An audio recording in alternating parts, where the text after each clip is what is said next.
Today's story is a Vikram Betaal story. It's about a security guard who charges a little extra, but he's worth every paisa. Also, mystical doomsday predictions and people acting rashly.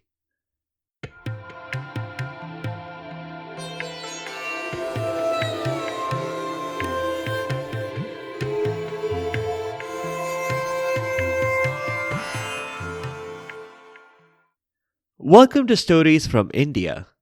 This is a podcast that will take you on a journey through the rich mythology, folklore, and history of the Indian subcontinent. I am Narad Muni, the celestial storyteller and the original Time Lord. With my ability to travel through space and time, I can bring you fascinating stories from the past, the present, and the future. From the epic tales of the Mahabharata and Ramayana to the folk tales of the Panchatantra, to stories of Akbar Birbal and Tenali Raman, I have a story for every occasion. The purpose of the stories is neither to pass judgment nor to indoctrinate. My goal is only to share these stories with people who may not have heard them before, and to make them more entertaining for those who have. Today, we are back to Vikram and Betaal. We have covered a number of Vikram and Betaal stories before, and we have also covered some of the Singhasan Battisi. Though that does not feature the Betaal, it does feature Vikram and his throne, and it has a similar framework. You can find links to both of these in the show notes. But if you haven't heard them, nothing to worry about.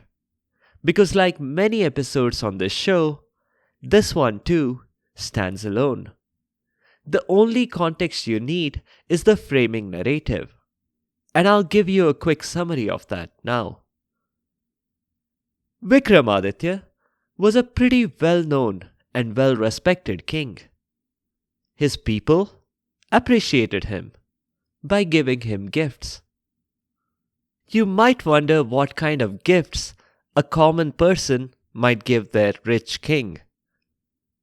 If you were thinking along those lines, you might be surprised. One of them was a rishi, or a wise man. Normally, to rishis, their knowledge is their wealth.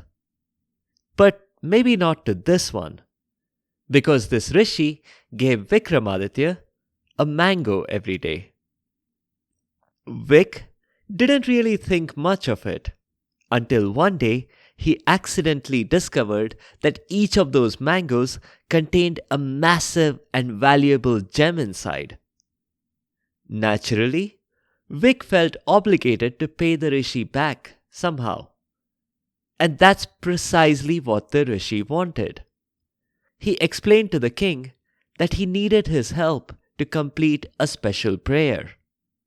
The one missing ingredient was a Betaal. In case you haven't heard the term before, a Betaal is a reanimated corpse. Some members of the British Raj loosely translated a Betaal to a vampire. But obviously, they had no idea of the full spectrum of creatures in Indian mythology. You could say that the term zombie is a bit closer, except that Betaals could also talk lucidly and could fly. And they didn't just go looking for brains. All they did was mostly to hang down from trees like a bat. And they preferred peepal trees in a cemetery. And that's exactly where the rishi wanted Vic to go Betaal shopping.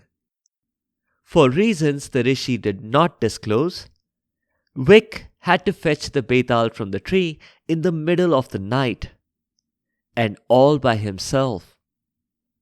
Well, Vic didn't get to where he was by being a coward. So he accepted the rishi's request without question. Despite largely just sitting on a throne all day, he had no trouble switching to athletic mode. He climbed up the tree and grabbed the Betaal. But when he was making his way back to the Rishi, the Betaal told him a story. It was a story that had a question in the end. The kind of deep question that Vic could not resist answering.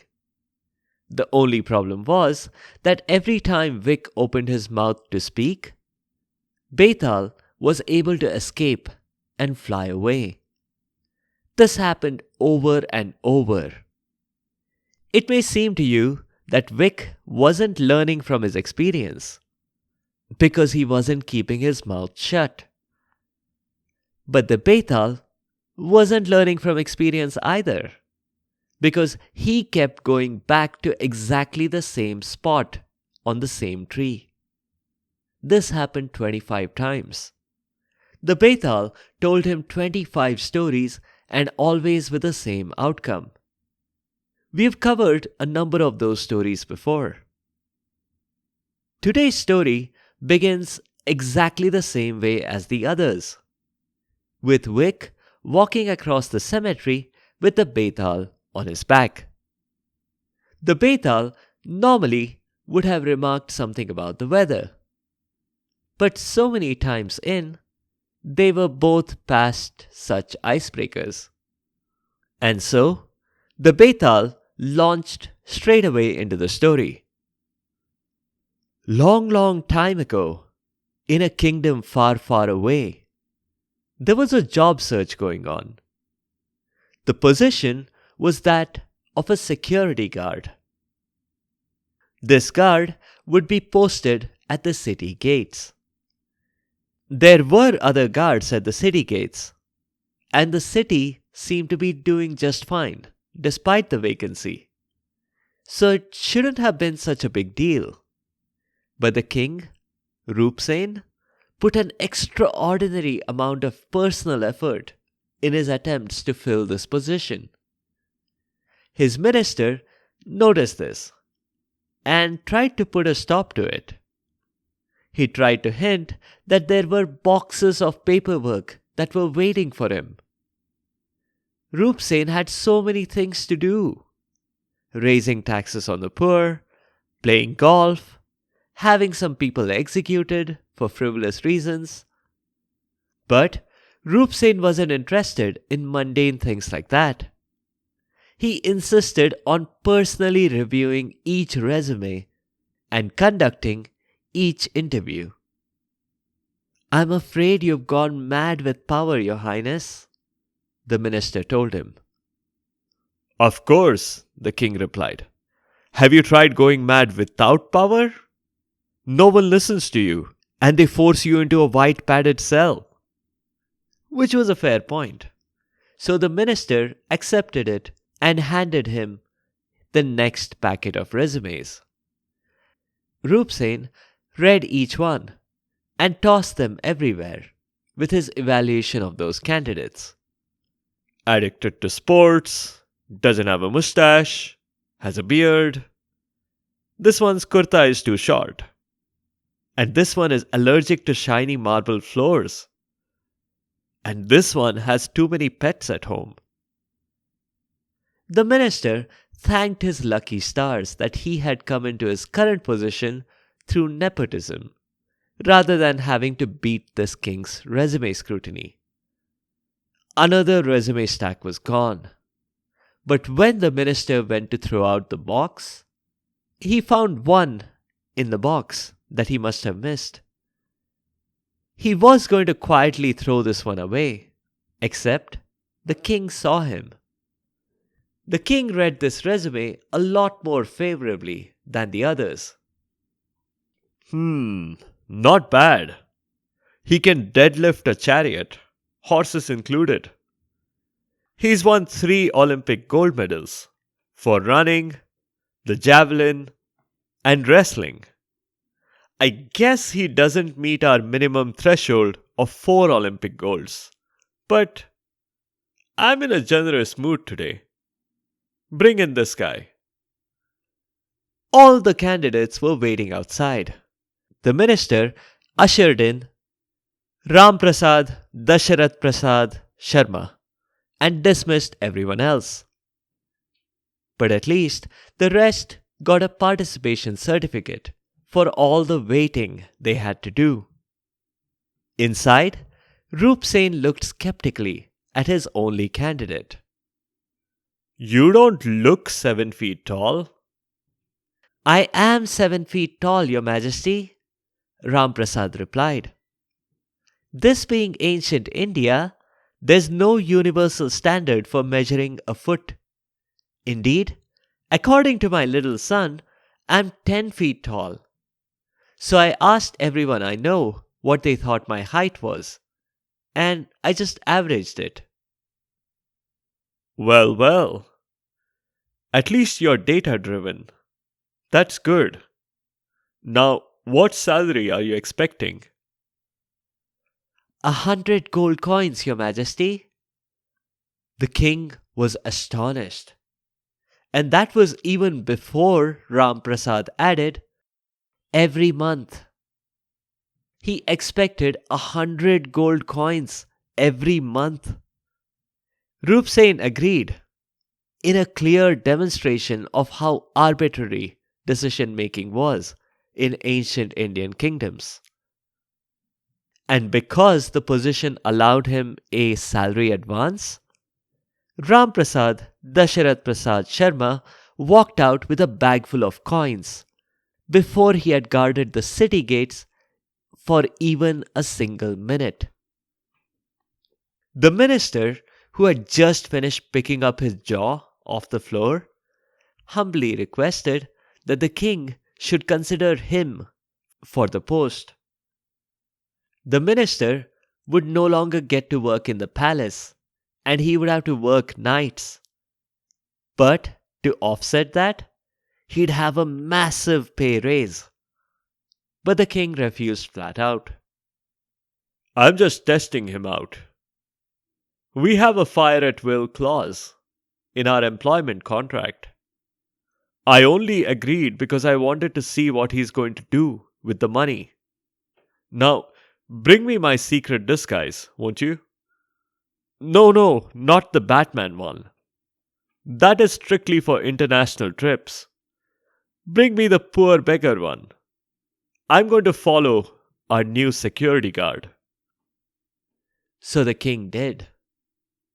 Even if Ram Prasad Dasharath Prasad Sharma wasn't actually 7 feet tall, he was taller than average. So it was easy for the disguised king to spot him in the crowd. The new security guard went to a temple first, where he donated half his earnings. Then he donated various amounts of what was remaining to various charities. The Give Foundation, the Care Foundation, Child Rights and You. He was left with a small fraction of what he started with. And that was only 4 gold coins. And he used those to feed his family. The king thought that this was pretty clever of Ram Prasad. By donating to all those charities and to the temple, he had guaranteed his family a hefty tax deduction. The king went away satisfied for now. Nothing much happened for a few weeks. Roop Sen, though, continued to spy on the guard. He wanted to make sure that he was getting his money's worth. The king had come to the conclusion that Ram Prasad Dasharath Prasad Sharma was a capable guard. Every night, he paced back and forth at the city gates. He checked the locks every hour. He checked the walls for any grappling hooks. He would also have tested the intruder detection infrared beams, if they'd been there. And as far as the king knew, no houses were getting burgled. No foreign spies were sneaking in to steal secret documents. At least, none that he knew about. But at the same time, There wasn't anything extra or special that the guard was contributing. So, Rup Sen made up his mind to give Ram Prasad a pay cut the next day, or to dismiss him from service. He wasn't sure yet. Maybe he'd flip a coin in the morning. For now, Rup Sen wanted to go back to bed. All the secret stakeout had left him tired. He hoped to get at least a couple of hours of sleep before his administrative duties the next day. But just when he was about to turn back towards the palace, there was a crying sound. Ram Prasad had heard it too, and he dashed to the source. It was a richly dressed lady who had a sort of aura about her.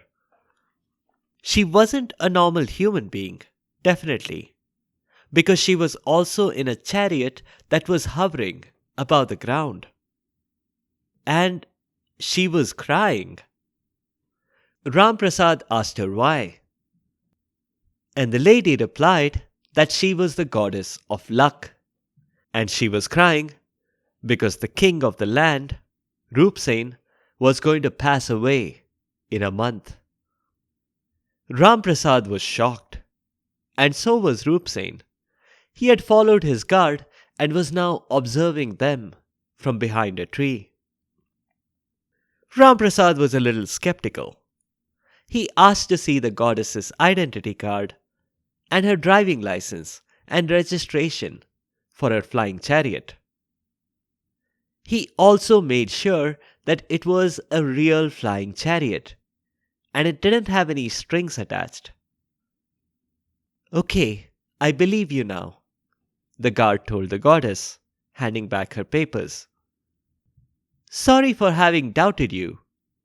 It just pays to be careful in my profession." The goddess of luck said that she completely understood. But anyway, she had better get going. She was on a tight schedule. "But wait," Ram Prasad called out. "Tell me, is there a way to prevent this?" "Why, yes," the goddess replied. "But the only way to do it is if you push your son into a bottomless abyss. If you do that, and if he goes willingly, Rup Sen will live a very long life. Don't ask me why. I don't make these rules. I just enforce them. Now, I really have to go. I've got 3 more kingdoms to visit before dawn." The goddess zoomed away in her chariot, and Ram Prasad was left contemplating the terrible choice he had to make. At the end of his shift, he went home with a very heavy heart. Rup Sen followed him, of course. He observed from the open window as Ram Prasad explained to his family that they had to go right now. They were making a trip to the nearby bottomless pit in the middle of the forest, near that abandoned temple. They called a cab to take them there. All the while, the king was following. Ram Prasad's daughter said, "Papa, don't look now, but I think we are being followed." Ram Prasad said not to worry about it. It was just the king's spy, who had been keeping an eye on him for so many weeks. Ram Prasad added that he was about to arrest the spy, but then he noticed that the spy went into the palace using the secret entrance, and he knew the secret pin code, which meant he was probably in the king's inner circle or something. So they ignored Rup Sen, not realizing that he was in fact the king. When they got to the pit, Ram Prasad explained what he had heard from the goddess. His wife and daughter thought that was crazy. He couldn't be seriously considering pushing his son into this pit? Well, he was. And what's more, the boy agreed that yeah, for his king and country, he would gladly jump in. Before Ram Prasad's wife and daughter could say much more, he pushed his happily smiling boy into the pit. The girl screamed and wailed for her brother. He had been her only friend in this world. She couldn't be separated from her dear brother, so before her parents could do anything to stop her, she jumped into the pit as well. There was no sound of either the boy or the girl reaching the bottom. So maybe it truly was bottomless. Things went from bad to worse. Ram Prasad's wife hopped in as well. She couldn't imagine a life without her children. And lastly, Ram Prasad himself. His family was everything to him. He didn't see a point in going on. At least he had the goddess's assurance that his king would live long. And that was about to be completely invalidated when the king himself got ready to jump in. He couldn't stand the thought of all these innocent lives that were sacrificed for his sake. But just as he was about to jump, the goddess intervened. She had rushed to the scene. She had been unable to stop the others, but she was in time to stop Roopsen. Roopsen was determined to follow Ram Prasad and his family into the pit unless the goddess brought them back somehow. The goddess did that. Because she was a goddess, she could in fact bring them back to life. Which made all the sacrifice pointless, wouldn't you say? The Betaal asked Vikram. Vikram didn't say anything. But Vik, the real question I have for you is this. Whose action was the most foolish? Surely, it's Ram Prasad's daughter, right? Because if she hadn't jumped in, the others would have all been okay. But Vik disagreed. No, it's the king's action that was the most unreasonable one. The boy was just doing what he thought was right. His sister too. Ram Prasad's wife made a decision based on the loss of her children. Ram Prasad's line of reasoning was a little different from his family members.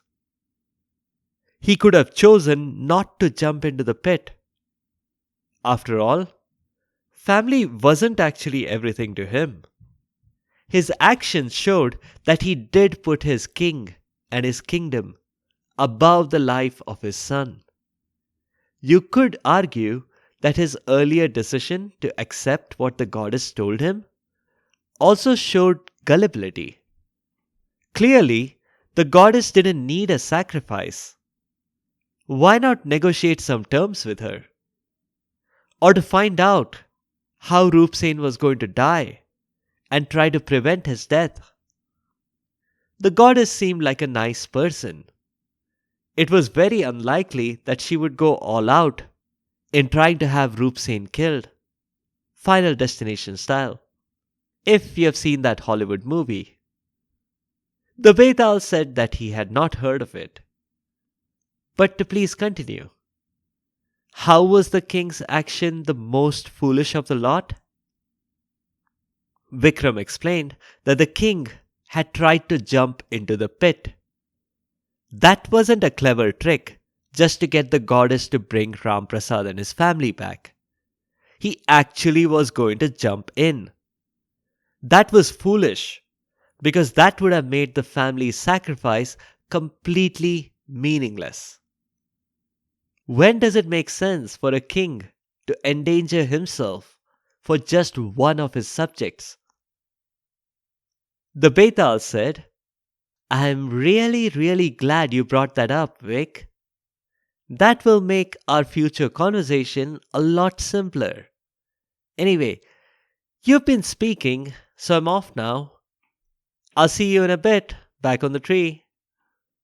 With that, the Betaal flew off. The Betaal was indeed hinting at something when he referenced their future conversation. But we won't get to that until after the 25th story. Or maybe we'll cover the end first and come back to the remaining stories. I haven't quite decided yet. Check out the links in the show notes to previous Vikram and Betaal episodes. There's also the Singhasan Battisi stories, which we have covered a few times. It's related to this one in the sense that there is a framing narrative and a sequence of stories told to a king, King Bhoj, who wanted to sit on a throne. But before he could, each of the 32 statues on the throne told him a story. Each of the stories was about Vikram. The other connection is that the throne belonged to Vikram.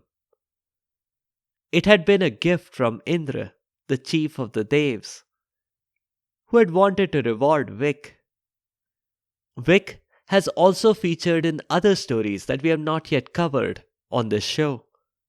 Notably, one featuring a long courtship with the Princess of China, which many of you have asked about, but we'll get to that in an upcoming episode.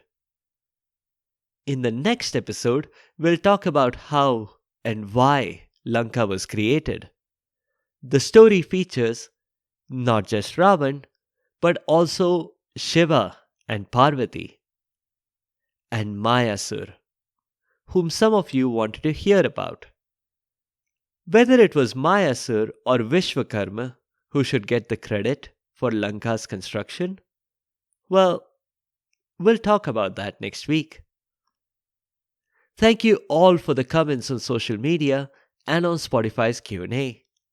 I can't directly reply to the questions there, but I'll address them here on the show. Thanks Arush, Rez, Anikar, Vaishnavi for the feedback and suggestions. Bindu, I'll get to the story about Vikram and the Princess of China in a few weeks. If you have any other comments or suggestions, or if there are particular stories that you'd like to hear, please do let me know by leaving a comment or a review on the site sfipodcast.com, or tweet at sfipodcast, or reply to the questions on Spotify's Q&A. You can also find me on Instagram and Facebook. Be sure to subscribe to the show to get notified automatically of new episodes. A big thank you to each and every one of you for your continued support and your feedback. The music is from purpleplanet.com. That's purple-planet.com. Thank you for listening, and I'll see you next time.